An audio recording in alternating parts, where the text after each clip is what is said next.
Oui. Ouais, mais c'est bon, ça fonctionne. Et tu peux bouger dans la vidéo? Tu peux bouger dans la vidéo? Normalement, oui. Et est-ce que tu as pu bouger dans la vidéo?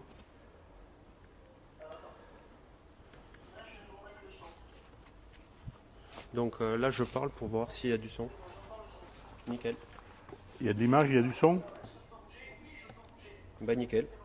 On est carré. Allez. Est-ce que tu peux mettre la présentation de Marc?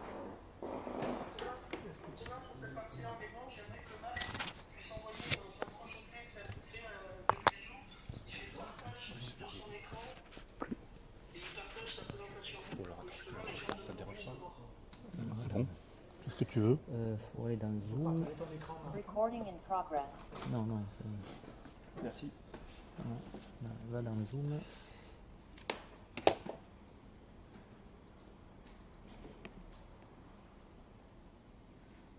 Aller dans Zoom.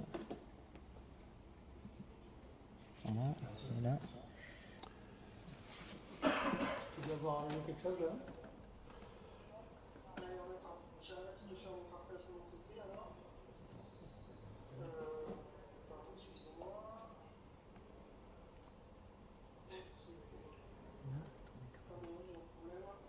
Parce que là, tu partages YouTube.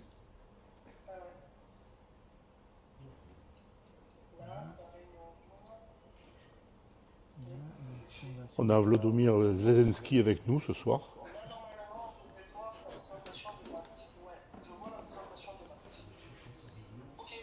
Est-ce que tu le vois en mode diaporama? Super. Eh bien écoute, je vais faire l'intro. Louis, je te laisse faire l'introduction. Allez. Ok, donc ça marche, le Zoom et le YouTube marche. Ok. Et les gens ici, ils marchent aussi. Est-ce qu'il y a bien la vidéo? La webcam? En présentiel, tu m'excuses de mon absence. Oui, pas de problème. Bonne conférence à tout le monde et je reste connecté, moi, bien évidemment. Il faut que tu mettes la webcam en préférentiel. Il faut que tu mettes la webcam en préférentiel. Forcer la mienne. La webcam en préférentiel. Alors, la webcam de qui? De Marc? La mienne. De Jean-Louis. Jean-Louis, comment je fais? Attendez, il faut que je me trouve. Comment j'allais faire? Désactiver le son, demander à démarrer la vidéo.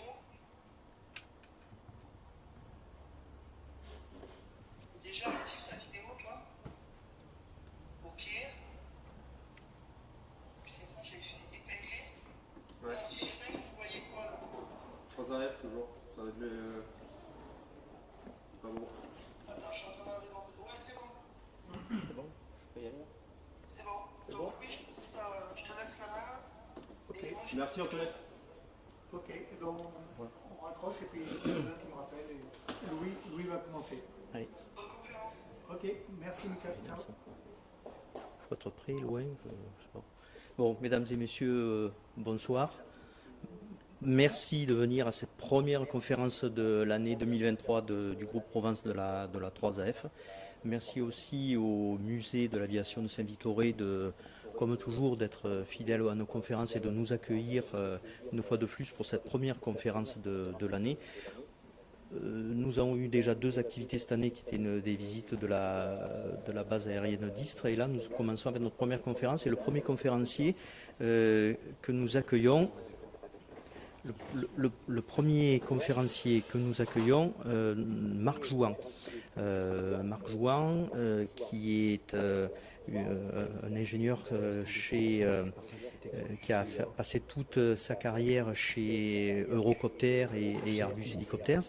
Il a terminé sa carrière comme directeur marketing du segment militaire avant une longue carrière en Australie pour gérer le programme Tigre, et donc il va nous donner ce soir une conférence sur les hélicoptères, et particulièrement les hélicoptères de reconnaissance armée. Donc c'est un marché qui se développe énormément, d'accord, aussi bien en Europe qu'aux États-Unis. Et donc il va nous donner un aperçu de tout ce marché-là. Voilà, bonne conférence à tous. Marc, à toi. Merci. Donc voilà, alors effectivement, l'ARH, l'appareil de reconnaissance armée, ou en anglais arme reconnaissance hélicoptère, est quelque chose de relativement nouveau sur les marchés. C'est une bonne dizaine d'années. Et on va voir un petit peu l'historique et le besoin opérationnel qui s'y rattache. Et on va également voir... Ça y est, oui. Non, fonctionne. Allô ? On va également voir les contraintes qui sont liées à l'intégration de l'armement sur les hélicoptères. Un instant, voilà, on a quelques petits soucis techniques. Donc, un peu d'introduction sur l'histoire des appareils armés. Le besoin opérationnel, tel qu'on le connaît plutôt dans l'OTAN. Dans le monde, on a vraiment deux grandes familles qui sont l'OTAN et puis les Russes et les Chinois éventuellement. Qu'est-ce que l'armement ? Il y aura quelques vidéos pour vous illustrer, puis j'ai amené ici quelques matériels pour vous montrer les différents calibres, pour fixer un peu les idées. Et surtout les contraintes d'intégration sur hélicoptère, ainsi que les effets de l'armement sur le besoin opérationnel, et puis la solution, puisqu'on est plutôt d'Airbus Hélicoptère, les solutions qui ont été adoptées chez Airbus Hélicoptère. Alors tout d'abord, l'histoire, c'est ce qu'on voit ici. Donc on a une histoire assez riche dans notre famille aérospatiale à l'origine, ou Sud Aviation, puisque les Français ont été les premiers à intégrer de l'armement sur hélicoptère. On voit les exemples ici avec le S-58, il y a un hélicoptère qui est en bas mais qui n'est pas équipé, l'Alouette 2 et l'Alouette 3 avec des missiles SS-11, des roquettes ici et puis peut-être d'autres missiles sur le S-58. Ensuite, on a développé la Gazelle, et qui est encore en opération, plus pour très longtemps, mais qui est toujours en opération dans l'armée de terre, avec trois versions. La version avec canon, qu'on voit ici, la version de reconnaissance avec juste un moyen de visualisation, et la Gazelle haute, pour des missiles anti-chars, ainsi que la Gazelle RR avec le missile Mistral. Côté de nos collègues allemands, on avait également le BO-105, qui est représenté ici en version avec les missiles hautes. Il existe la même version, mais avec un canon entre les patins. On a un exemple ici du Puma Socat. C'est une personnalisation qui a été faite par les Roumains sur la base d'un Puma dans les années 70. Et puis d'autres exemples comme le Super Puma, qui est le Cougar, dans le langage de l'hélicoptère militaire. Toujours pareil, avec la possibilité de mettre un canon en pod, ou bien l'écureuil, qui est un Fennec dans la configuration militaire. Ici, on a le Fennec Elito, avec un viseur sur le toit et puis un missile TOW sur les côtés. Et la possibilité d'avoir des canons roquettes. Donc ça, c'était pour le Danemark et Singapour. Et puis ensuite, on a eu d'autres configurations, telles qu'un appareil de reconnaissance avec, sur la base d'un Cougar, avec un radar horizon. Donc c'était des besoins qui s'étaient fait sentir dans les années 80. À l'époque, on était en guerre froide, où il fallait une visualisation du champ de bataille. C'est une reconnaissance par radar cette fois. Et puis donc avec le développement des moyens avions portés, radar porté, ce besoin s'est atténué et aujourd'hui il n'existe plus. Et puis on a eu quelques prototypes également. Donc s'il y avait eu Pierre Rougy avec nous ce soir, qui a été ingénieur navigant d'essai sur un certain nombre d'appareils, il aurait reconnu cet appareil-là, qui est le Dauphin monomoteur, qui était le précurseur de ce qu'aurait pu être ce que devait être le Tigre aujourd'hui. Donc avec une boule de reconnaissance ici, et puis des petits bras qui permettraient de mettre des armements. De la même façon, On a également un Dauphin Panther qui a été développé, où Pierre Rougy était ingénieur navigant sur cet appareil, pour développer les capacités d'emport d'armement sur un Panther, avec ici un pot de canon. Donc on a une histoire assez riche depuis les années 50 jusqu'à aujourd'hui. Alors, les définitions, l'emploi. Donc on a deux grandes analyses du besoin opérationnel, comme je disais, qui sont l'OTAN et l'ancien pacte de Varsovie, qui existe plus ou moins toujours, mais ce n'est pas le plus comme ça, mais c'est toujours, et on le voit malheureusement en Ukraine en ce moment. Et par contre, il faut dissocier dans le besoin opérationnel les conflits qui sont symétriques ou dissymétriques.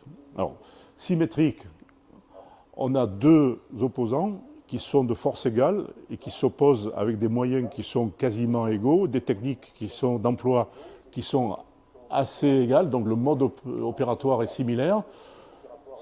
C'est ce qu'on voit en Ukraine aujourd'hui. Alors, même si l'Ukraine est un petit peu plus petit que la Russie en termes de moyens, on voit que finalement, ils sont à égalité et ça se passe de A égale B. On a ensuite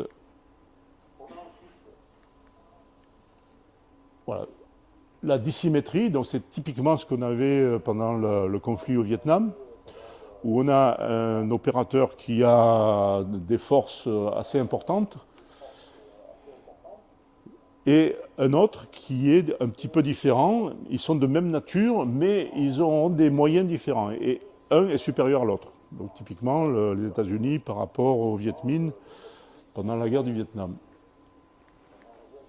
Et puis ensuite, on a les conflits non conventionnels qu'on appelle asymétriques. Et c'est malheureusement ce qu'on a vécu avec le 11 septembre, donc les attaques terroristes, où là on a des moyens qui sont complètement différents entre les belligérants. Donc on peut avoir donc un groupe de type A au départ, et puis donc des terroristes avec des faiblesses qui deviennent des forces dans la façon d'opérer. Typiquement, le 11 septembre, comme illustré ici. Bon, je prends également l'exemple de ce film avec... comment ça s'appelait déjà ? Voilà. Où donc on a les Écossais qui ont utilisé des techniques assez innovantes pour contrer les Anglais. Alors si on regarde ce qui s'est passé depuis les années 60 jusqu'à aujourd'hui, ben on a une alternance de conflits qui sont dissymétriques, comme au Vietnam, qui sont symétriques. En 91 avec le conflit en Irak, pour libérer du moins le Koweït.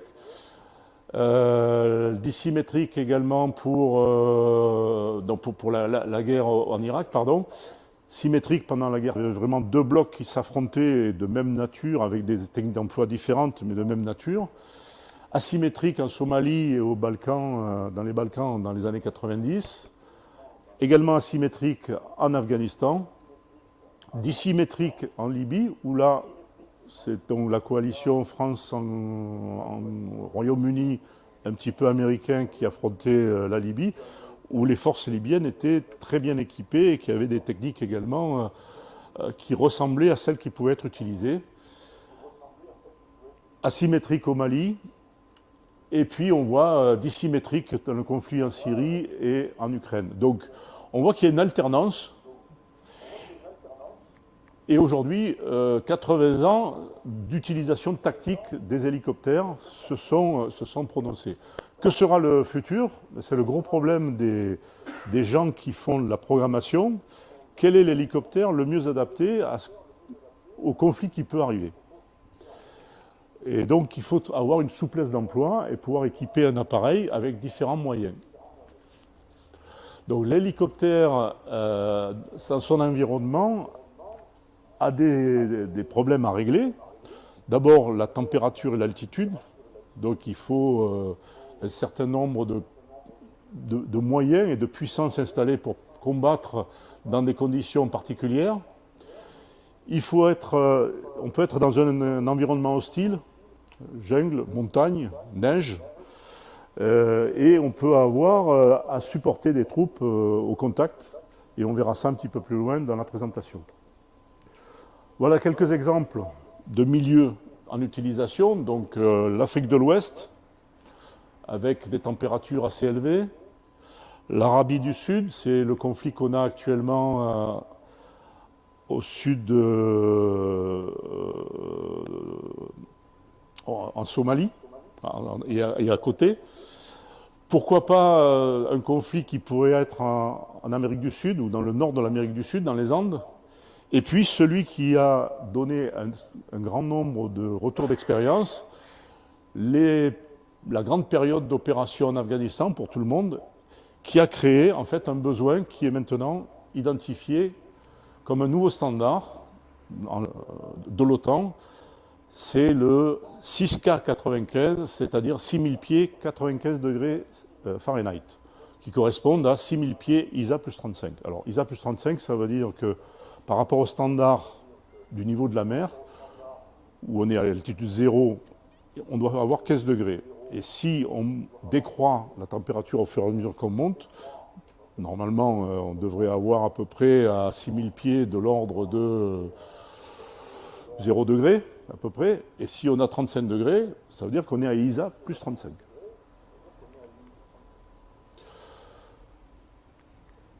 Le concept opérationnel de l'OTAN,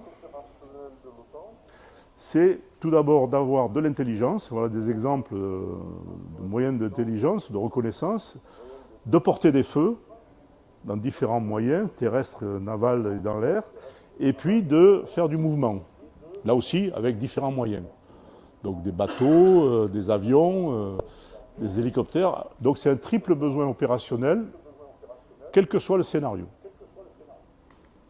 Et ce triple besoin opérationnel, on va le retrouver dans les fonctions de combat et d'utilisation, en particulier pour ce qui nous intéresse, des hélicoptères.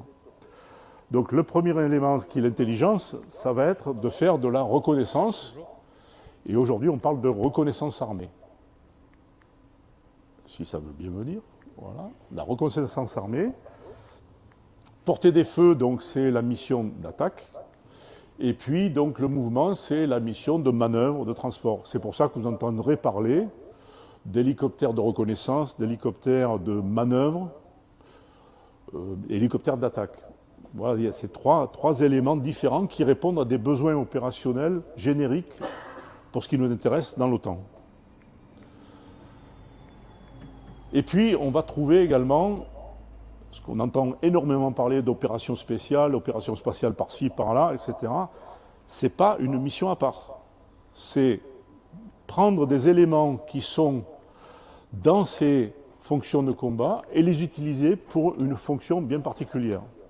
Donc, des missions spéciales, les opérations spéciales en hélicoptère, ce seront les mêmes que ceux qui sont dans les opérations, entre guillemets, classiques, sauf qu'ils seront utilisés dans des moyens et dans un environnement et dans une période de temps particulier. C'est l'exemple que j'ai pris ici, donc la libération des otages au Burkina Faso par l'armée française en 2019. Ils se sont retrouvés avec finalement 2 otages, plus 2 autres qui n'étaient pas prévus. Mais les gens qui sont allés là-bas ont été aidés par une surveillance de drones et d'avions de surveillance, qui étaient américains.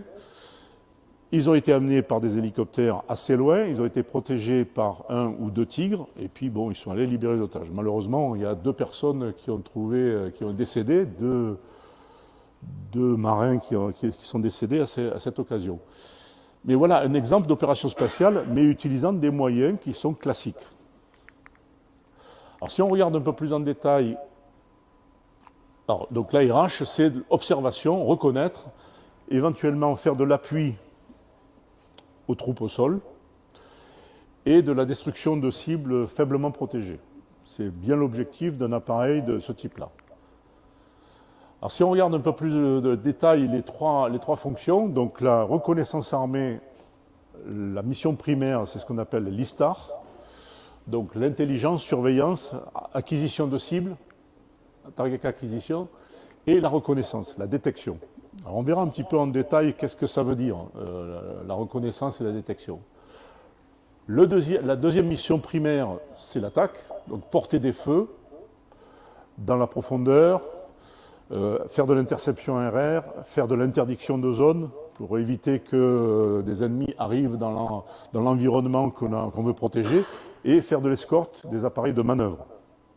Et donc la manœuvre, c'est principalement faire de l'assaut aérien, donc porter des troupes d'un point A à un point B, derrière une ligne d'engagement la plupart du temps, récupérer des troupes ou des pilotes qui ont été éjectés, qui ont été descendus, donc des pilotes de chasse, récupérer des gens après le combat, récupérer des gens qui sont blessés et malheureusement récupérer également des soldats décédés. Donc là, par exemple, pendant la guerre du Golfe, la première, le bataillon de Puma Gazelle qui était engagé, le chef du bataillon était le colonel Larocque-Latour, qui a travaillé chez nous quelques années quand même, et donc il avait dit à ces gens, de toute façon, s'il y a un décès, votre corps ne restera pas sur le terrain, on récupérera. Pour dire aux gens, votre famille recevra de toute façon votre corps. C'est important aussi pour le mental des gens. Et il y a des missions secondaires. Donc l'appareil de reconnaissance armée peut avoir aussi une mission d'attaque léger, avec des moyens plus léger que le moyen d'attaque classique. Alors l'appareil d'attaque, ce serait plutôt un Tigre, hein, dans ce qui nous intéresse, un Apache, un Mi-28 ou un Mi-35. L'appareil d'attaque, et c'est par exemple le cas pour les Australiens qui ont acheté des Tigres, ils l'appelaient ARH, parce qu'ils voulaient l'utiliser principalement dans la fonction de reconnaissance et d'appui. Et puis les appareils de manœuvre peuvent servir à autre chose, du transport logistique, donc à mener du matériel sur la zone de combat, donc livrer aussi du ravitaillement en carburant et en munitions, c'est les points de renfort, faire du feu de support avec les moyens qui peuvent être installés sur ces appareils, donc ravitailler en carburant, en munitions, du brouillage électromagnétique. Donc ça, la guerre électromagnétique, c'est quelque chose qui est très développé également. Et de manière générale, ce qu'on appelle le C2, le C3 ou le C4. Donc C2, Command and Control en anglais. C3, Command and Control Communication. Et C4, Command and Control Communication Computerized. I pour intelligence, R surveillance et R pour reconnaissance. Donc ce sont des moyens fortement électroniques qui vont permettre à ce moment-là de brouiller, de détecter, d'analyser et de capturer de l'information. De la même façon, le moyen léger de reconnaissance armée peut faire du C2, du C3, et en plus peut faire des missions de liaison, amener de commandement sur le terrain, poste de commandement aérien et de l'information. Donc, on voit qu'il y a une plénitude de missions et de sous-missions. Et donc les équipements et l'armement vont être fonction de la mission, du type de mission qu'on va vouloir engager. Alors justement, pour porter des feux, ben voilà des exemples. Voilà un Tigre qui tire des roquettes. On peut avoir une interception RR ou une contrôle de zone avec des missiles RR. Donc là, c'est par exemple du Mistral sur une Gazelle. À tir de Mistral sur Gazelle également. Des feux d'appui pour les troupes au sol, donc ici avec Fennec et un pot de canon, ou des roquettes également encore sur une Gazelle ici. Et puis le C2 jusqu'au C4, voilà un bon exemple d'un poste de commandement qui est installé derrière la ligne de front, où on va avoir de la communication. Alors on voit mal peut-être pour de la salle là, mais il y a des antennes qui sont ici plantées et qui vont permettre soit de recevoir, soit d'émettre des informations ou de capturer de l'information et de brouiller. Dans les feux, ben, on va porter des feux dans la profondeur. Voilà un exemple de déploiement à partir d'un porte-hélicoptère. Donc là, c'est une image d'artiste, mais pour la France, on a les bateaux type Mistral avec des Tigres qui sont basés maintenant. Par exemple, l'opération pour la Libye, c'est fait à partir de bateaux. Puma, Gazelle, Tigre.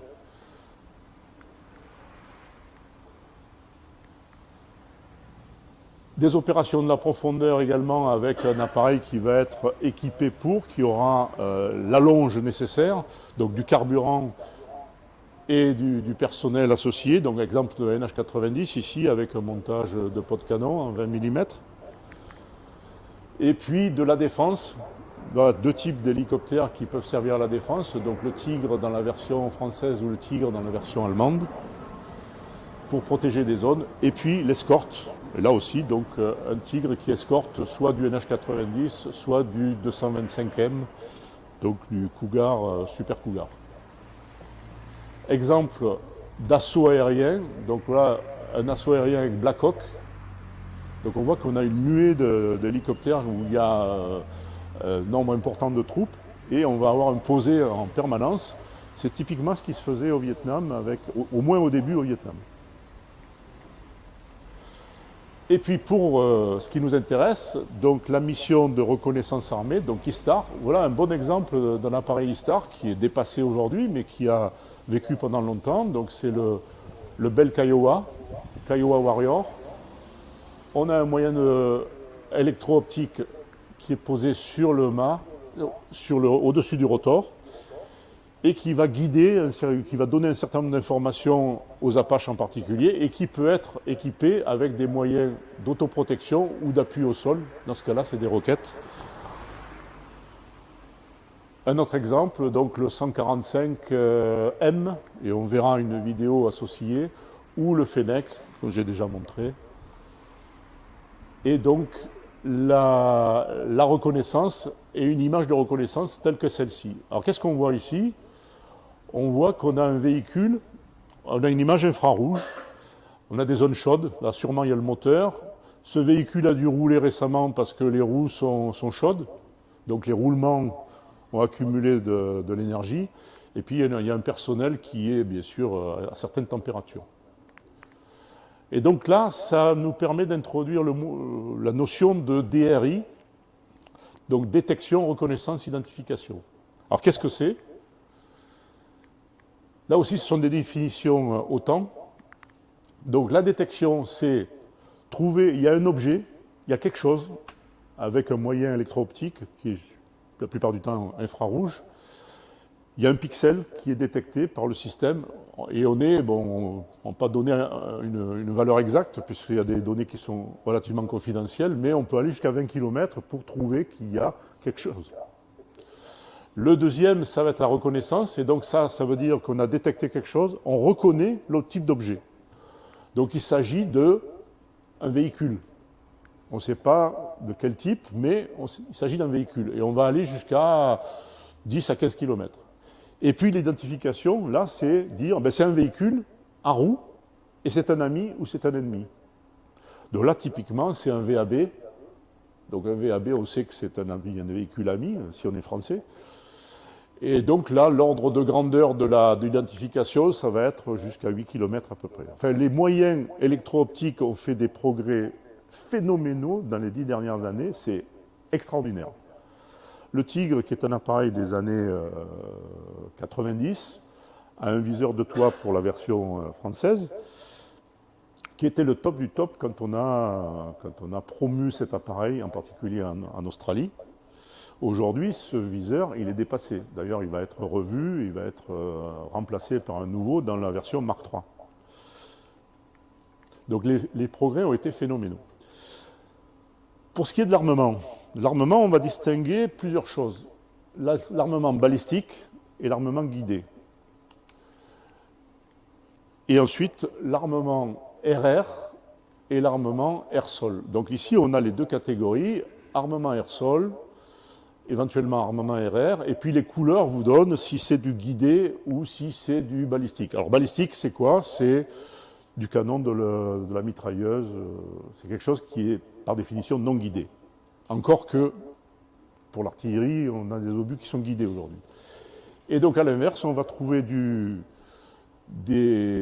munitions qui sont guidées, ça va être donc des missiles la plupart du temps, comme on voit ici, ou des roquettes.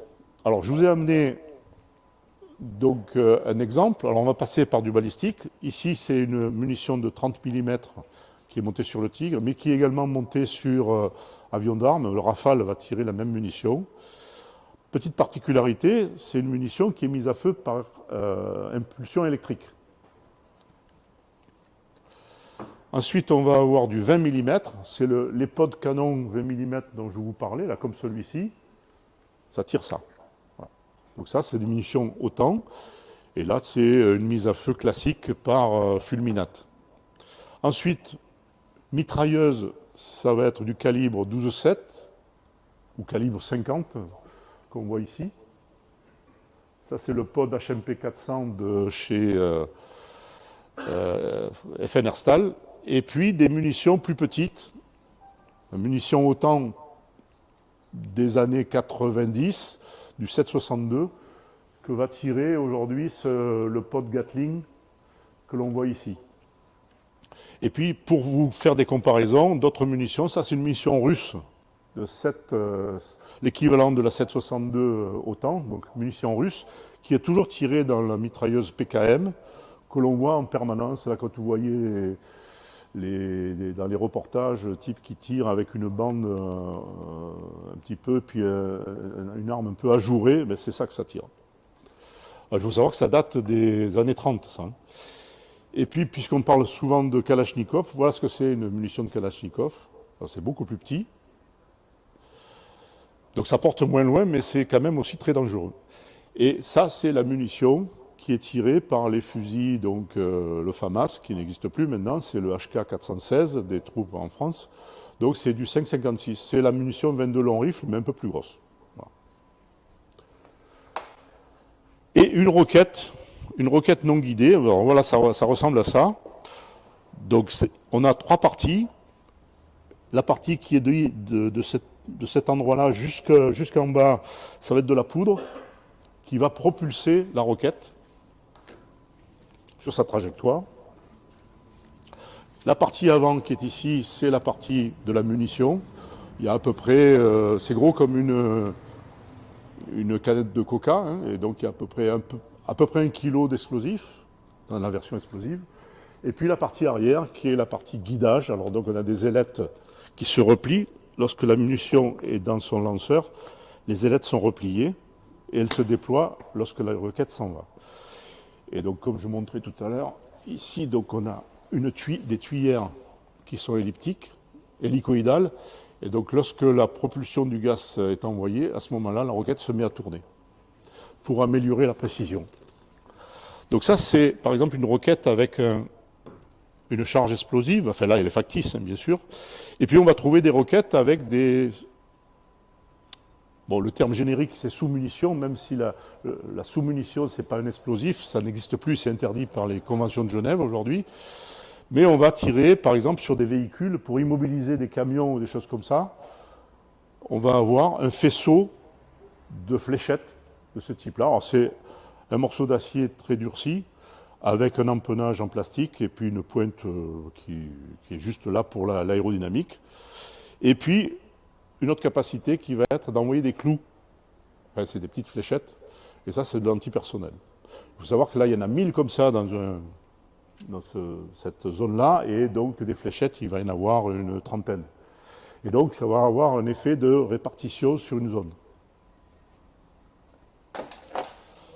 C'est l'élément d'arrêt.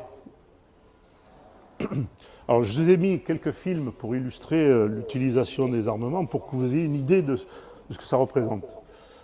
Alors, on va commencer par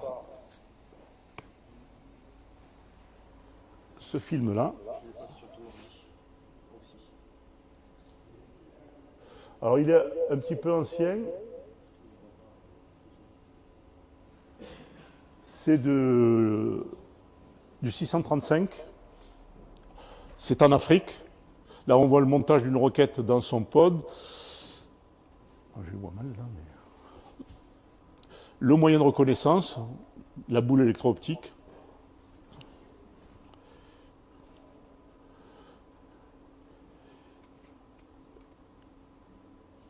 Alors là, j'en parle maintenant parce qu'on va le voir un peu plus tard, il n'y a pas de système de guidage ou de visualisation de la cible très efficace. Il n'y a que l'électro-optique et il n'y a pas de viseur vraiment élaboré. Donc là, on a un pod mitrailleuse et on voit la symbologie que peut recevoir dans le cockpit le pilote qui tire. Donc voilà les impacts, bon là c'est plutôt pas mal. On s'est aperçu lorsqu'on a fait ces essais que la distance n'était pas connue, donc il fallait à la main indiquer au système quelle était la distance. Dès qu'on a mis un laser télémètre pour mesurer la distance, immédiatement la précision s'est améliorée. Alors il y a un autre essai avec des roquettes, voilà ici. Alors les roquettes, ce n'est pas un armement qui est très précis, de ce type-là, hein. Ça part un peu n'importe où. Et on l'a bien vu, ce n'était pas sur la cible. Et puis le 3 missile Ingwe, c'est un missile sud-africain de Denel. C'est un missile qui fait une trentaine de kilos, 1,60 m de haut, et qui est guidé par faisceau laser. C'est-à-dire qu'il y a un cône laser qui est envoyé par l'appareil, le missile est tiré, et on capture l'arrière du missile dans le cône, et on guide le cône laser vers la cible. C'est le système similaire à ce qu'on a sur le HOT, sauf que c'est philo-guidé. Et c'est ce qu'on appelle de la troisième génération. Deuxième génération plutôt. Donc voilà un essai de tir Ingwe à quelques kilomètres. Alors voilà la séparation. Alors ici on voit bien que l'arrière du missile, on voit ce qu'on appelle la plume du missile, c'est-à-dire le flot de poudre qui est parti et qui envoie le missile sur sa trajectoire. La période pendant laquelle la poudre brûle est très rapide, hein, c'est de l'ordre de 10 secondes. Dans un tube de roquette comme ça brûle en 10 secondes. Voilà. Donc ça, c'était pour le premier. Je ne sais plus comment on fait là. Voilà. Et j'ai perdu le fil du coup.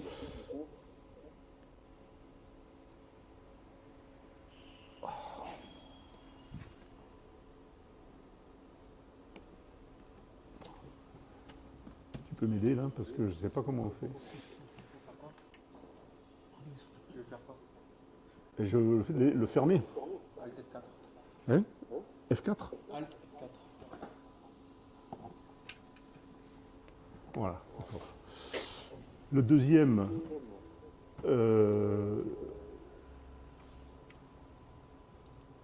un tir-canon à partir du Tigre. Alors là aussi... Il y a un problème de diapositive, là. On est toujours sur la 14. Ah. Non mais regardez la vidéo. Non, c'est bon, c'est bon. Là, qu'est-ce que vous voyez? Non, non, c'est la 14, mais la vidéo est sur la... Regardez la webcam. La slide 14 en effet. En revanche, sur la projection vidéo du conférencier que je vous ai épinglé, vous devez juste peut-être modifier votre affichage sur Zoom pour faire apparaître les participants, les intervenants, et vous aurez la vidéo du conférencier qui est projetée et qui est filmée en direct, afin que vous puissiez la voir. On n'a pas pu l'envoyer directement sur la slide. Mes excuses. J'arrive pas. Où il est là? Je cherche. Il n'a pas lancé la vidéo. Je cherche ma souris. Tu la vois? Elle est dans l'écran là. Tu la vois là au milieu? Voilà. Tu es sûr que tu as le fichier? Ah, elle marche pas celle-là. Oui, ça marchait. Bon, ok. Ouais, on va arrêter. On va passer au suivant. Celle-là, c'est celle que tu avais lancée. Voilà. Voilà, un essai de tir de tigre de 30 mm. Ce que vous avez vu au départ, c'est un essai quasiment au sol. Et vous avez que le canon, il bouge quasiment pas. C'est-à-dire qu'on utilise la compensation du pilote automatique pour rattraper le recul de tir. Alors la première, c'était pour montrer que quand on tirait, l'appareil reculait. Et voilà, des exemples de tirs vers le sol ou en RR, comme on a pu voir précédemment. Ensuite, les missiles. Ici, le missile Elfin. Alors, le missile Elfin, c'est toujours d'actualité. C'est un missile qui fait à peu près 1,80 m de haut, hein, donc c'est une grosse bestiole, 180 de diamètre, 45 kg, et qui a 8 kg de charge militaire, donc d'explosifs ou autres. Donc c'est là qu'il faut voir. Donc le premier, c'est le tir du missile depuis un Tigre. Alors, donc on voit ici le support, et c'est un missile qui est sur rail. Alors c'est haute vitesse, donc on voit le missile sortir du rail, et on voit que la plume du missile, ce qu'on appelle, va peindre le support, va peindre le porteur. Donc ça veut dire que le rack qui porte, et l'appareil qui est derrière, il faut qu'il supporte la force de départ, d'une part, et éventuellement le G qui est derrière. Donc on a eu des problèmes sur des roquettes ou autres, sur des appareils plus légers tels que le Fennec, où il y avait des impacts sur les empennages. Donc ça fait partie des choses qu'on va voir ensuite. Il y a des contraintes qui sont associées à l'intégration d'armement sur un hélicoptère. Donc voilà un exemple sur le Tigre aussi de un montage d'un pod de roquette. Bon là il n'y en a pas. Donc missile monté sur rail.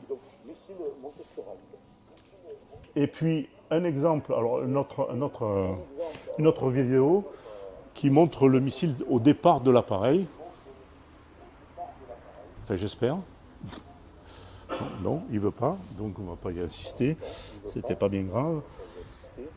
Et puis un exemple de missile ici Spike.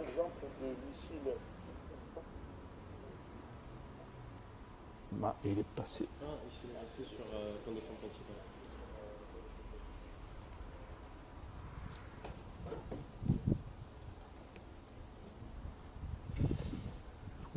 Je l'envoie. Voilà.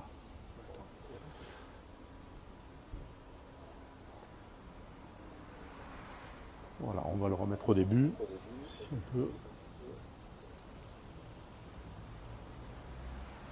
Alors ça va être très rapide.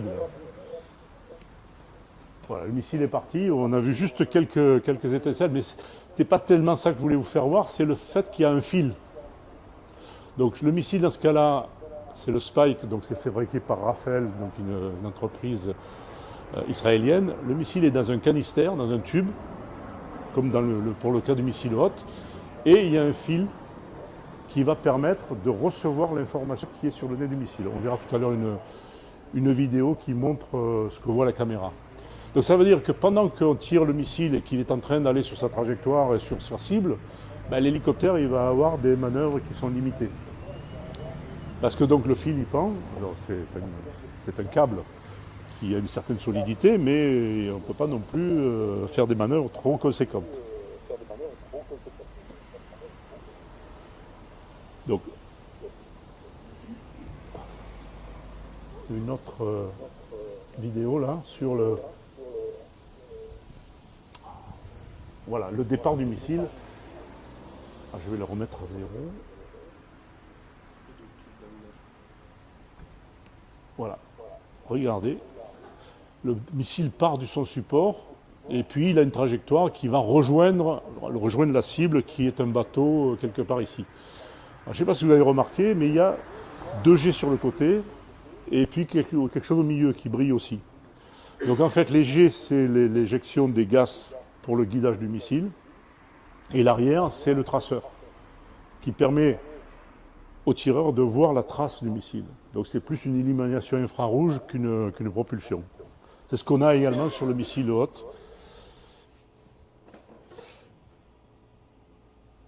Et enfin, le dernier que je voulais vous montrer, c'est un autre ici, là, qui est... Ah, ça ne marche pas non plus. Bon, je ne vais pas insister parce que... Voilà, donc quelques exemples de tir d'armement pour vous montrer un petit peu comment ça se passe et les contraintes qui sont associées au support. Pas tellement l'effet de l'arme par elle-même, c'est plutôt la façon dont on intègre.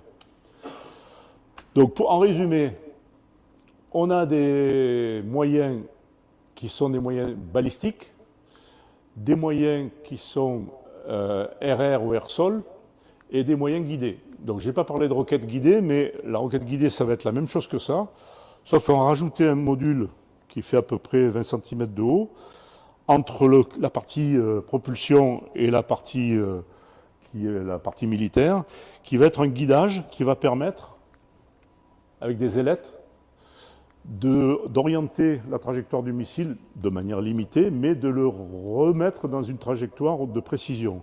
Donc avec une roquette guidée de ce type-là, on a une précision métrique, c'est-à-dire on est à 1 mètre près, même moins, à 6 ou 7 km.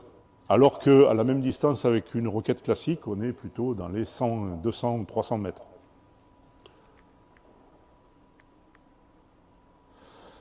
Alors comment choisir l'armement au-delà de la mission?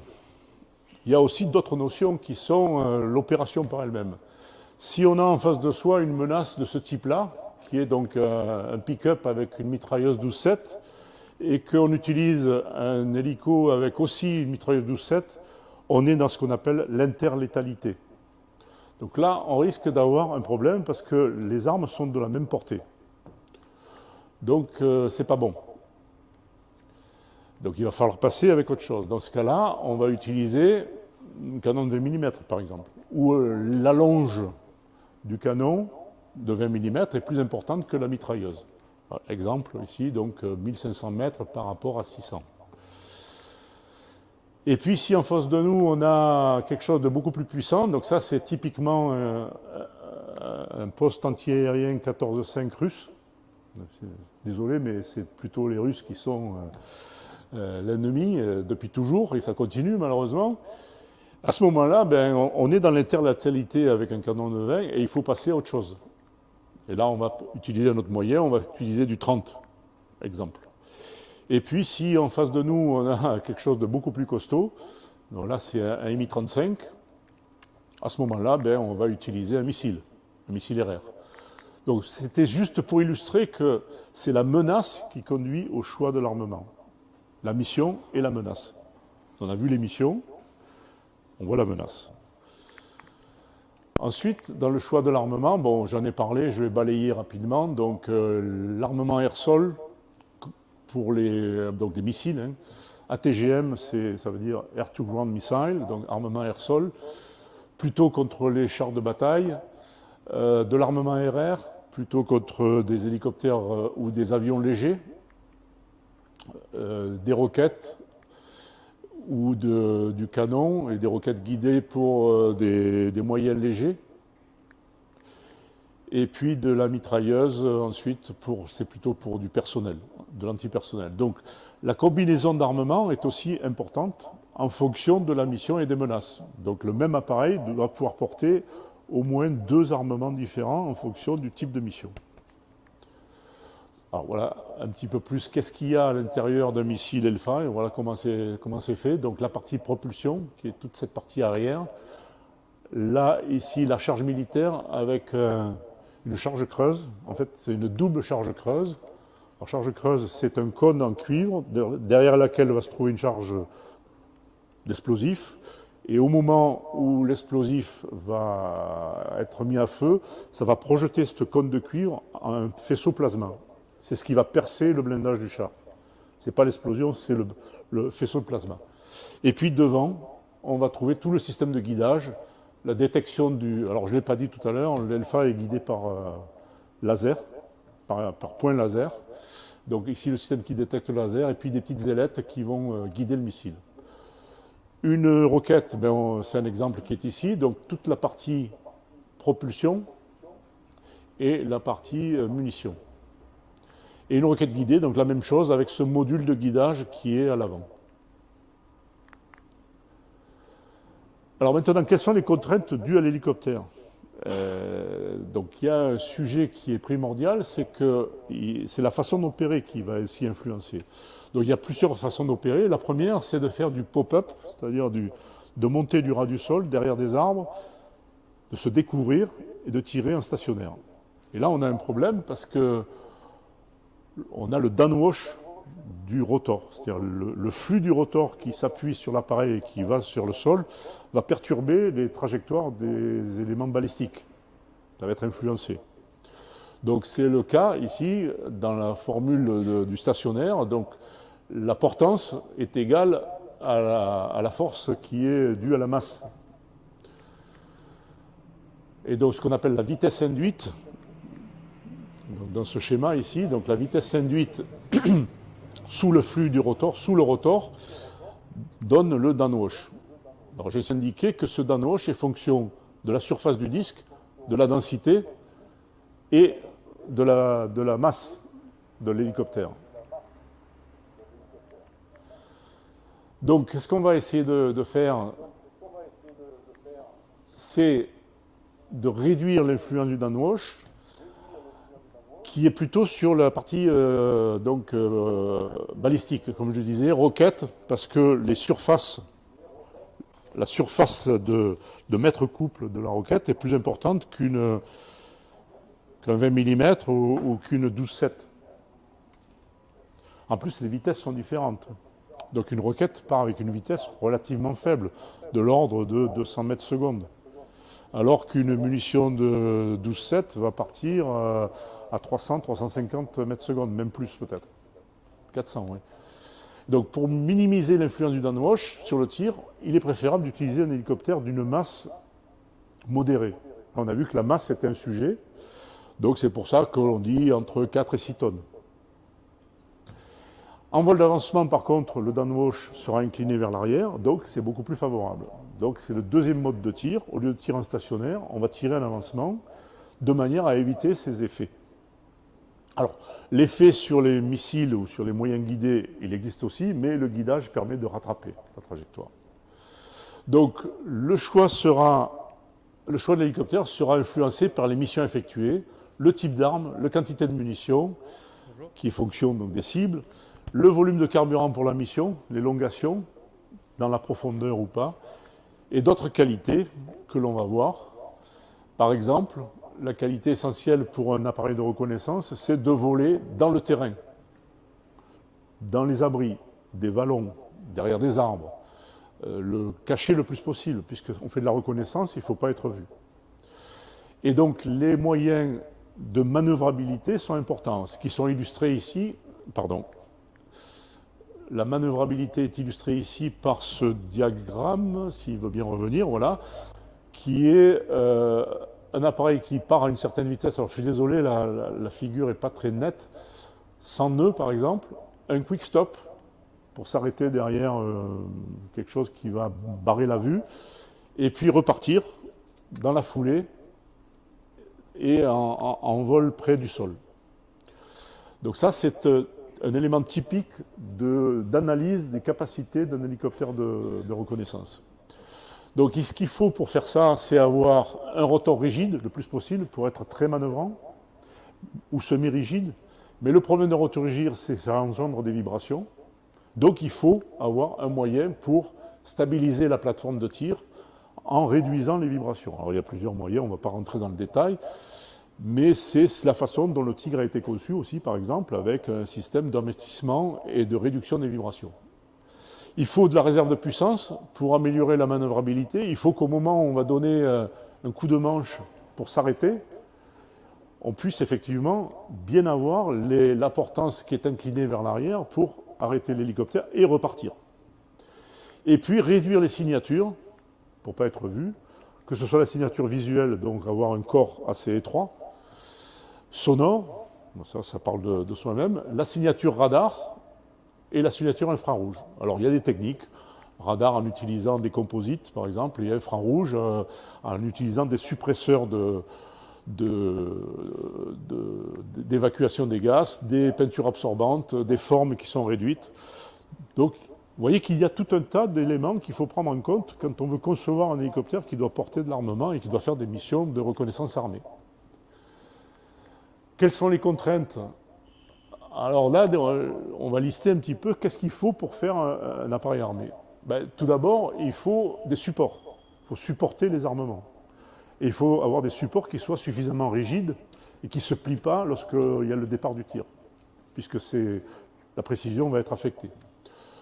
Et il faut que ces éléments de support soient harmonisables avec la ligne de foi de l'hélicoptère. C'est-à-dire qu'on fait un parallèle, on met les armements en parallèle ou en convergence à une certaine distance. Un moyen de surveillance ou de détection, c'est la DRI qu'on a vu tout à l'heure, pour faire l'acquisition de cibles de jour ou de nuit. Donc là, on peut avoir tout un tas de moyens, les yeux, pour commencer, et puis des caméras qui peuvent être noir et blanc à l'époque. Aujourd'hui, c'est plus des caméras couleur qui peuvent être thermiques, tout un tas de moyens. Un moyen de déterminer la distance de la cible. Tout à l'heure, je disais, dans les premiers essais qu'on a fait en Afrique du Sud sur le 635, alors, bon, on était avec un sous-traitant qui faisait ça pour nous. On a arrêté avec lui, donc on peut en parler. Dans un premier temps, il n'y avait pas de moyen de mesurer la distance, à part les yeux, à part l'évaluation de triangulation visuelle. Et donc le résultat a été vraiment déplorable. Et il a suffi de mettre un télémètre manuel, juste en pointant pour détecter la distance, et de rajouter cette information dans le système de calculateur pour immédiatement avoir une précision importante. Donc la distance à la cible, la télémétrie est primordiale.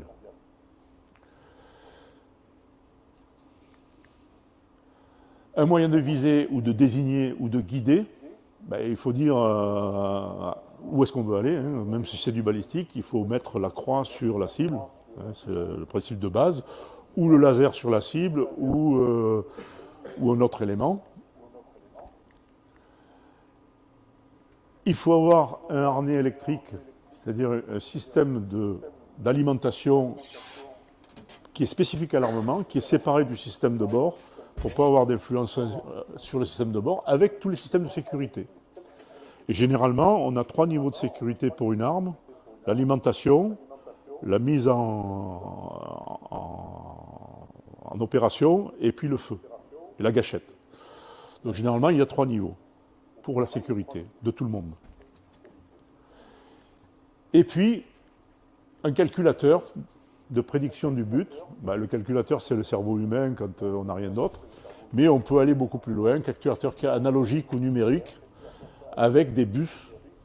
Donc, bus numérique, 1553 ou ARINC, bon, peu importe. On ne va pas rentrer dans ce détail-là. Mais voilà un petit peu la gradation que l'on peut avoir pour les différents systèmes qui sont nécessaires pour installer un armement sur hélicoptère. Et le fin du fin, c'est d'avoir un système de compensation, à la fois du recul des armes, si c'était nécessaire.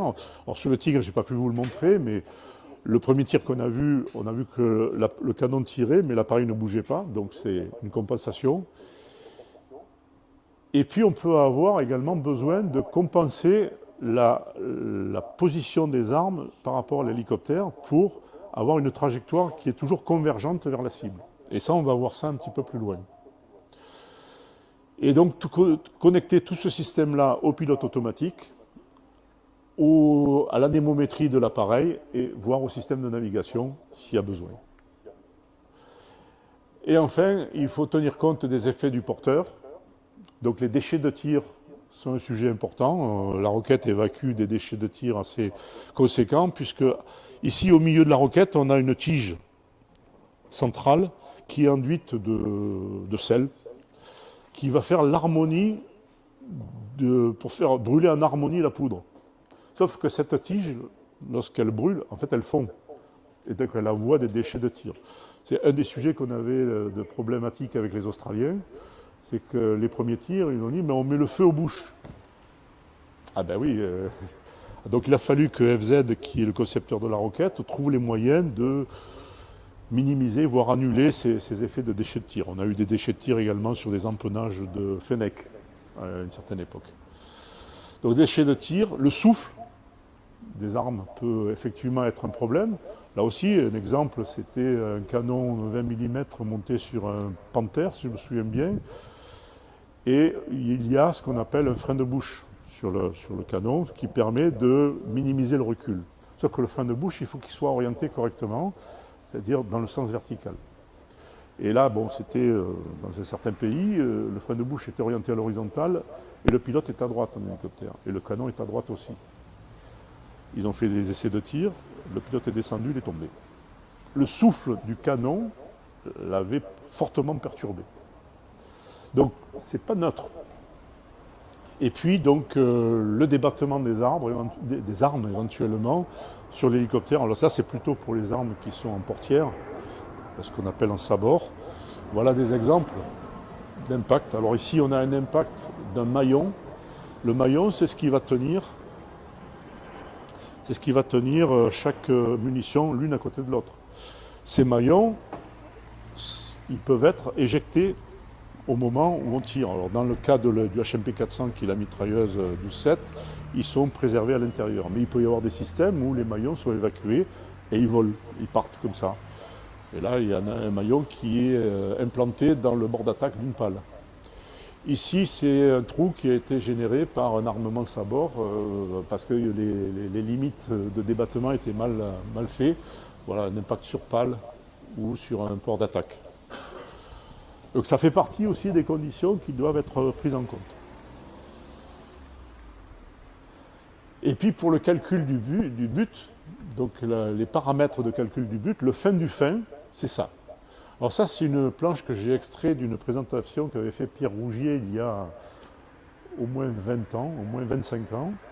Donc c'est en fait le système du Tigre. Bon, il n'y a pas de détails, mais ça donne un peu l'état d'esprit. C'est-à-dire que l'hélicoptère porteur, il connaît sa vitesse dans les 3 axes, il connaît ses attitudes dans les 3 angles, il va avoir les vitesses dans ses attitudes, les vitesses de mouvement dans les 3 angles. La cible, grâce au système électro-optique et à d'autres éléments, on peut connaître son élévation par rapport à l'hélicoptère, son azimut et le taux de vitesse d'élévation, c'est-à-dire la variation par rapport à la cible. Et puis on va avoir une détection de télémètre. Et si on combine tous ces éléments, à ce moment-là, on peut prédire le but de manière très précise. Donc ça veut dire qu'il faut passer par un calculateur, bien sûr. Et donc ça, c'est ce qu'on appelle le CCIP, le calcul continu de point d'impact. Alors, le fin du fait, c'est d'avoir un système le plus performant possible, bien sûr. Mais si on s'approche du résultat avec un pourcentage d'erreur qui est relativement limité, ça peut être aussi intéressant. L'autre aspect que je voulais vous présenter, c'est les effets du tir. Qu'est-ce que c'est qu'une capacité de destruction d'une cible, une cible durcie la plupart du temps, c'est la probabilité de toucher combinée à l'effet terminal de la munition. Donc, et il y a deux solutions. Soit on fait du tir à saturation, et là c'est le cas de la Gatling que je vous montrais tout à l'heure, qui tire 4000 coups minute. Donc on envoie un nuage de munitions dans un environnement, et on dit, ben, sur ce nuage-là de 4000 coups minute, c'est énorme. Il y en a bien quelques-unes qui vont taper au bon endroit. Et donc c'est ce qu'on a sur la Gatling, c'est ce qu'on a sur l'Apache également, qui fait 650 coups minute, et puis il y a 1200 munitions emportées. Et l'autre moyen, c'est le tir de précision. Mais le tir de précision nécessite de prédire le but. Et donc c'est ce qu'on a sur le Tigre. Bon, on a un taux de 750 coups minute, on a un peu moins de munitions. Et c'est ce qu'a fait l'Apache, mais en rajoutant un pointeur laser sur le canon. C'est-à-dire qu'ils ont simplifié le problème en rajoutant un pointeur laser, et grâce à une image infrarouge, on voit où pointe la munition.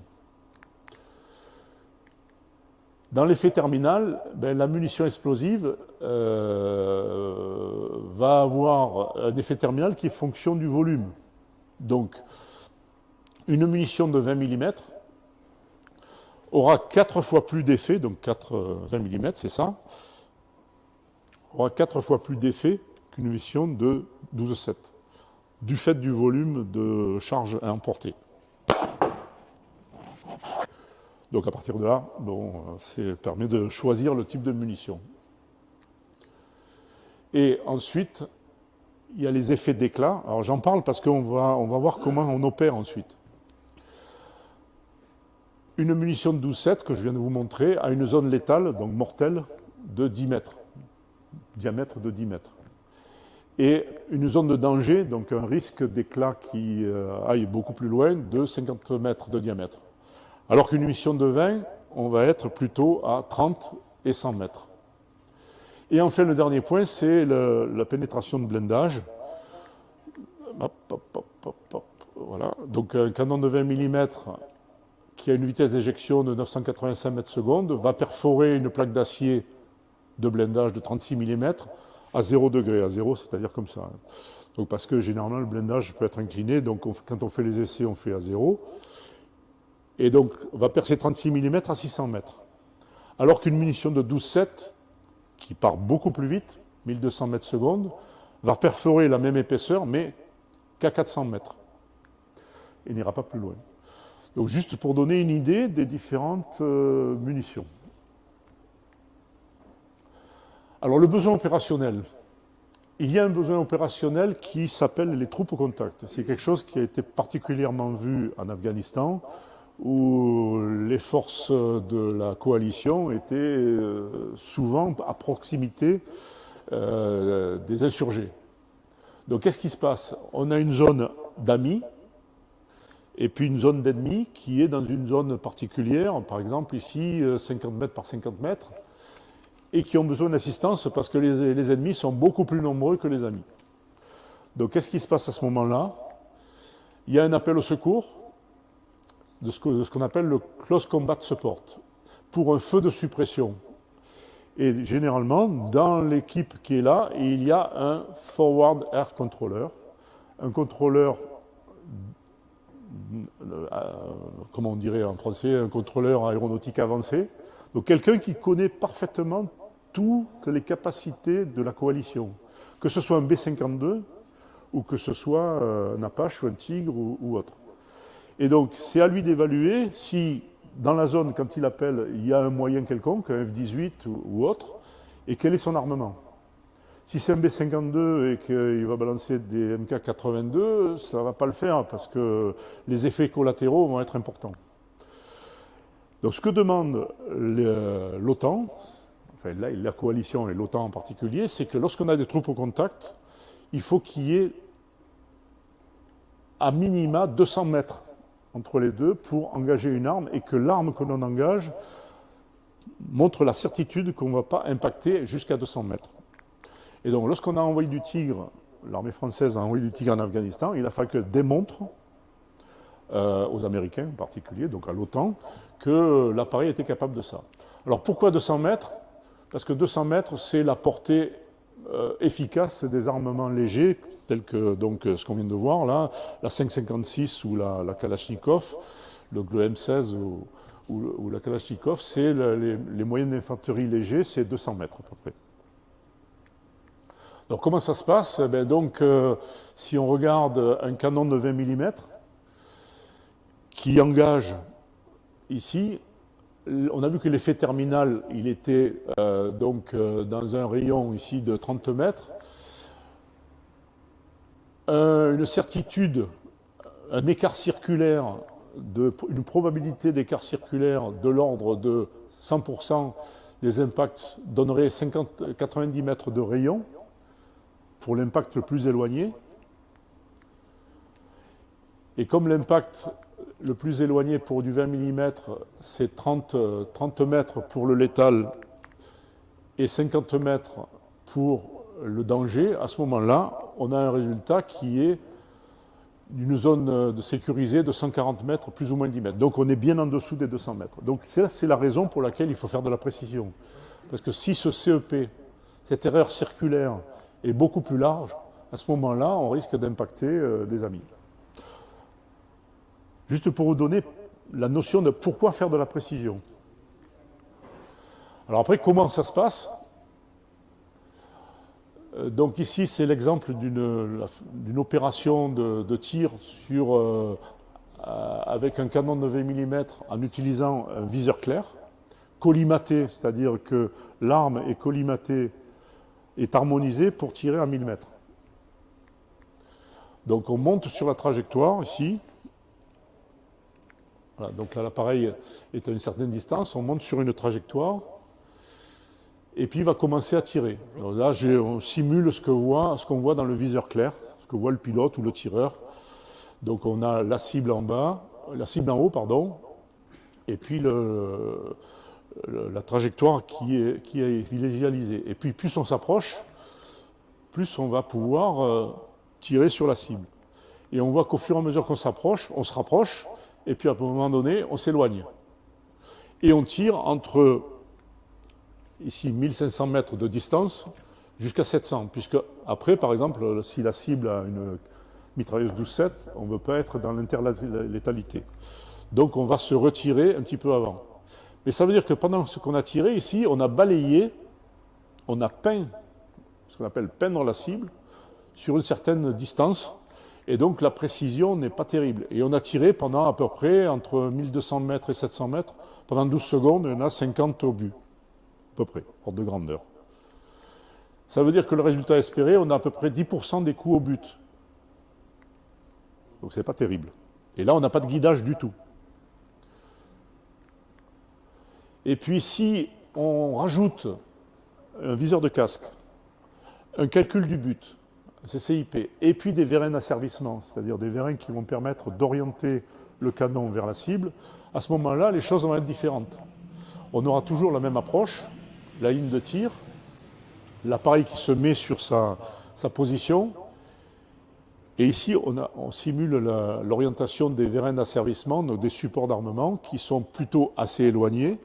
Et puis, au moment donné, on continue à avancer, et donc la cible se rapproche. Donc, on incline les vérins pour rajouter la trajectoire sur la cible, et on continue à incliner jusqu'à ce qu'on se retire.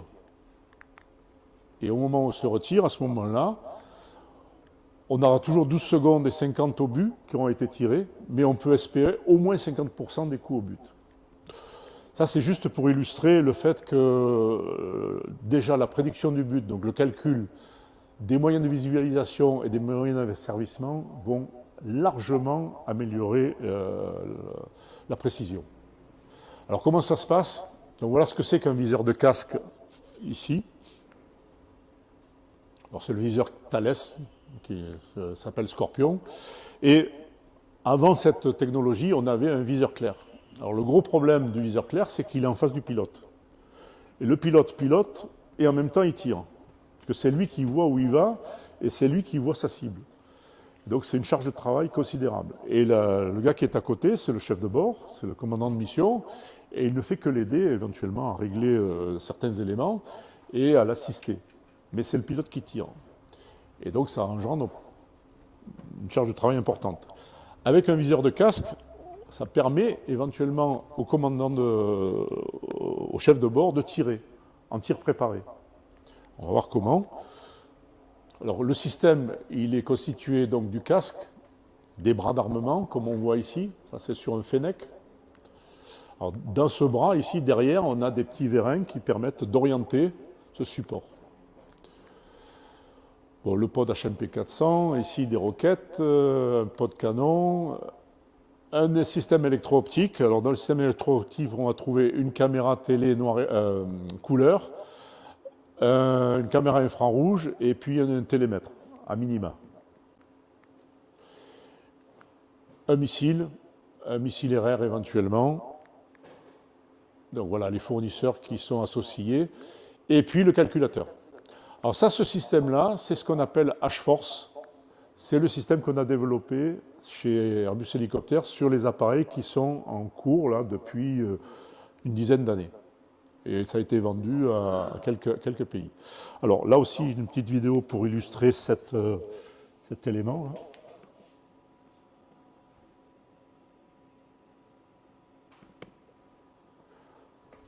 Donc là, on voit un 145. Alors, c'est des éléments qu'on trouve sur Internet, ça, hein. C'est du press release. Donc, un 145, alors, vous voyez qu'il vole au ras du sol le plus possible, dans les arbres, dans le terrain.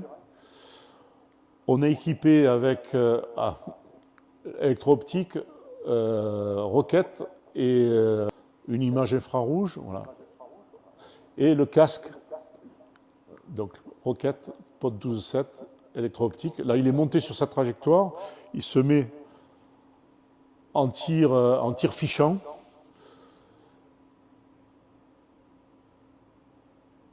Et donc voilà, une roquette qui est partie, bon, là, il y en a d'autres. Et puis après un tir de mitrailleuse de la même façon.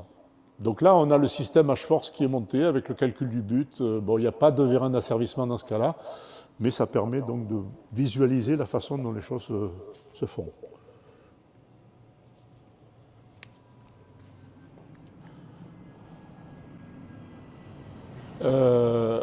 Comment ça marche? Bon, ben, je vous en ai parlé, donc je vais passer rapidement. Voilà un exemple de symbologie.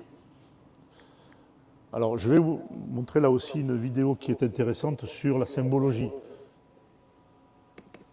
Alors, c'est pas celle-là de symbologie, c'est celle du tigre. C'est un tir de missile Hellfire en Australie.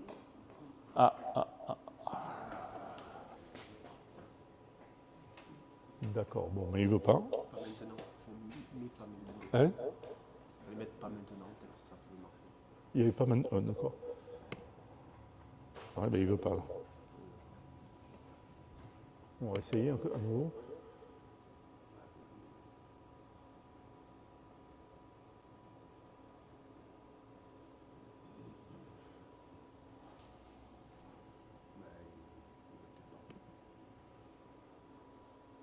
Non, ça ne marche pas. Bon, désolé, on va passer à la suite. Donc voilà un petit peu ce qu'on peut trouver.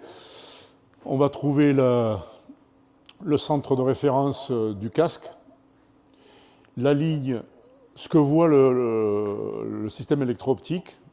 Bon, un certain nombre d'informations, la télémétrie, le nombre de munitions qui peuvent rester, des indications sur la puissance, le manche collectif, ça c'est pour le pilotage, la vitesse. Et puis, où se trouve la cible et quelle est la tendance de l'appareil par rapport à la cible. Donc c'est un indicateur d'orientation de l'appareil. Alors ce casque-là est guidé parce qu'il faut que le système sache où est l'œil du pilote dans son environnement. Donc c'est un système qui est fait par visualisation optique, c'est-à-dire que sur le toit, enfin, sur le plafond plutôt du cockpit, on va avoir des cibles. Et puis ici, on a des petites caméras qui, en permanence, recherchent où sont les cibles. Alors, il y a un étalonnage au départ. Et à partir de là, donc, ça permet de savoir où est la tête du pilote par rapport au centre de référence de l'appareil. Sur le Tigre, on avait un système qui était similaire, mais pas avec la même technologie. C'était sur la... Je suis en train de perdre la puissance, là, oui. Bon, on va accélérer. C'était électromagnétique, ce qui fait que chaque fois qu'on amène un objet métallique, ça perturbe l'environnement. Donc c'est peut-être pas terrible. Et c'est en train de s'améliorer. Donc voilà, pour continuer, s'il veut bien, alors il faut que j'enlève...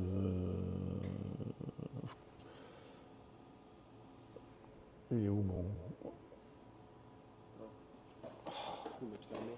Voilà, fermé, ça y est.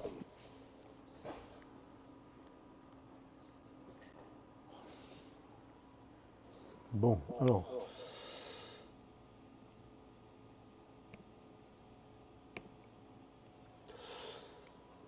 Donc voilà l'exemple de casque sur le Tigre et de casque avec le système H-Force. Donc l'objectif, c'est d'avoir ce qu'on appelle du Crow Resource Management, c'est-à-dire d'avoir une collaboration de l'équipage.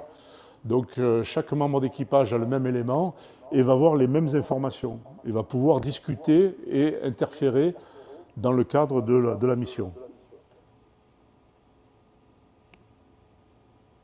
Alors, quelles sont les solutions aujourd'hui chez Airbus Hélicoptère pour les différents moyens? Bon, ben, c'est ce qu'on a un petit peu vu.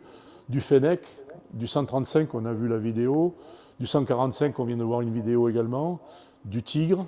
Donc là, on a des fonctions d'ARH, d'X-Star, donc un appareil entre 2 et 4 tonnes. Du Tigre entre 4 et 6 tonnes. Et puis des moyens plus lourds, comme le 215 ou le 225M, Cougar. et éventuellement dans le futur, peut-être, puisqu'on a travaillé avec la Corée du Sud, un appareil qui est celui-ci, qui est le LAH, basé sur un Dauphin 155, sur lequel ils ont travaillé pour refaire toute la partie avant, avec des bras d'armement et puis un moyen électro-optique. Donc on travaille avec eux pour mettre au point ce système-là. La compétition, par contre, donc chez AgustaWestland, il y a aussi un nombre de plateformes assez important, 109, 169, 129, le Mangusta, qui est le compétiteur du Tigre, le 159, qui est la version suivante par rapport au Lynx, très bon appareil également, le 149. Chez Bell, le Bell 407 ou bien son évolution, qui était l'appareil ARH qu'avait initialement choisi l'armée américaine et qui s'est fait débouter en 2010 par là. Et ils n'ont toujours pas choisi, ça ferait l'objet d'une autre présentation. C'est l'histoire de l'ARH américain qui est un petit peu longue. L'UH-1Y pour les Marines, qui est la version ultime de UI, l'appareil qui est violet au Vietnam, qui était monomoteur, celui-là est bimoteur. Et puis le Cobra, ou le Super Cobra, H1Z. Là où c'est malin chez Bell, c'est que ces deux appareils partagent le même ensemble dynamique. Rotor, BTP, transmission arrière, c'est la même exactement, et le porteur est différent, pour des missions différentes. Chez Boeing, il n'y a que deux appareils, ce qu'on appelle le Little Bird, qui est à l'origine un U-500, et puis l'Apache, qui est bien connu, qui fait 11 tonnes.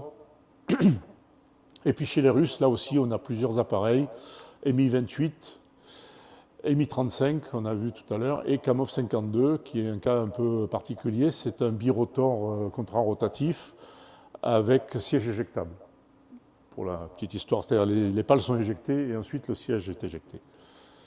C'est des appareils qui sont en opération en Ukraine aujourd'hui, ceux-là, qui ont pas mal souffert apparemment. Et puis chez nos amis chinois, eh bien, on a deux types d'appareils. On a un appareil qui est dérivé du Panther, puisqu'ils ont acheté la licence du Dauphin et ils en ont fait un appareil armé.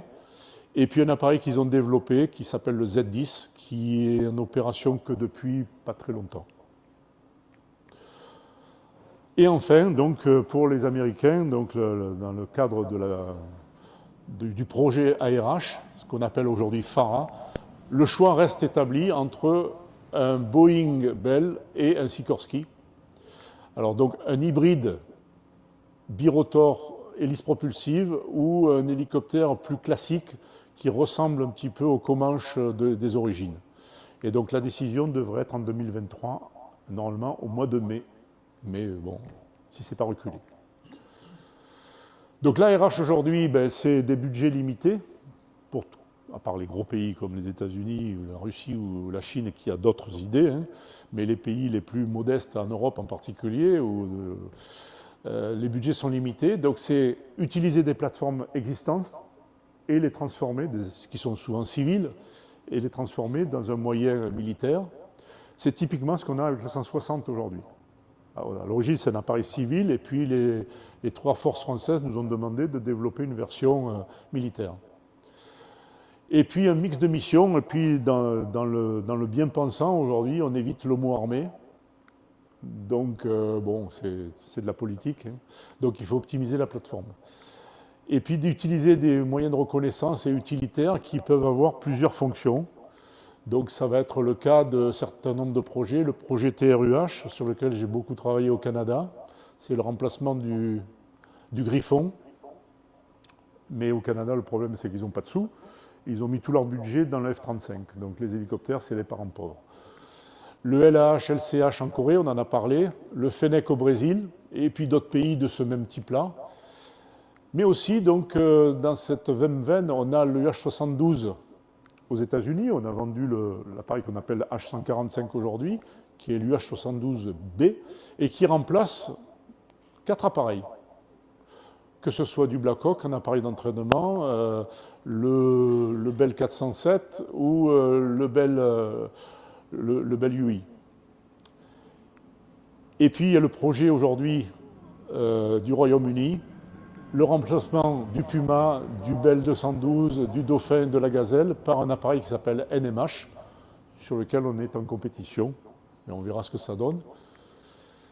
Et puis, bon, pour la France, le H160, comme je disais, donc, qui est le projet HIL pour l'armée de l'air, la marine et la LAT, avec un appareil qui aura différentes capacités de mission suivant l'utilisateur. À titre d'exemple, pour l'armée de terre, la LAT, le train est fixe. Il ne sera pas rétractable. Et les trois, d'ailleurs, ne seront pas pour les trois. Alors que la version civile, le train rétractable est électrique même. Donc l'ARH dans le futur, c'est utiliser des drones, avec les voilures, avec les hélicoptères, des drones qui peuvent être à voilure tournante pour la reconnaissance, et plusieurs drones, ce qui va permettre d'avoir une vision stéréoscopique en 3D, et d'avoir le retour d'informations vers un hélicoptère qui va guider les drones. L'avantage des drones, c'est la discrétion, d'être dans le terrain, et d'avoir une endurance beaucoup plus importante qu'un équipage qui va fatiguer, qui peuvent être armés ou pas, mais sûrement multisenseurs, c'est-à-dire donc des caméras, des radars, des choses comme ça. Donc, comme je disais, qui peuvent être contrôlés par l'hélicoptère, donc c'est un contrôleur de mission en vol, en essaim, qui permet d'avoir une visualisation 3D, et qui peuvent être mélangés avec des plateformes plus lourdes, et d'opérer, donc pour la plateforme la plus lourde, d'opérer à ce qu'on appelle en stand-off, en zone beaucoup plus éloignée de la zone à risque. Et puis pourquoi pas utiliser des plateformes OPV, c'est-à-dire qui sont pilotées de manière optionnelle. C'est-à-dire un hélicoptère qui peut être soit piloté avec un équipage, soit qu'on envoie avec une mission automatique qui est pilotée à distance. Et ça, c'est des choses qui ont été démontrées. Et pour les États-Unis, le futur de l'ARH ou de l'appareil armé en général, c'est le futur Vertical Lift, le projet FVL, et qui se traduit en français dans dénier l'accès et interdire les zones. Le A2AD. Avec 3 types de plateformes, des drones, le fameux FARA, l'ARH futur, et puis les appareils d'assaut. Et donc, voilà la symbolique associée au projet US Army, c'est trop tard parce qu'il n'y a plus de courant. Voilà. Donc, si vous avez des questions, on peut y répondre sans avoir la vidéo. Non, c'était fini. C'était la dernière, de toute façon. Question ?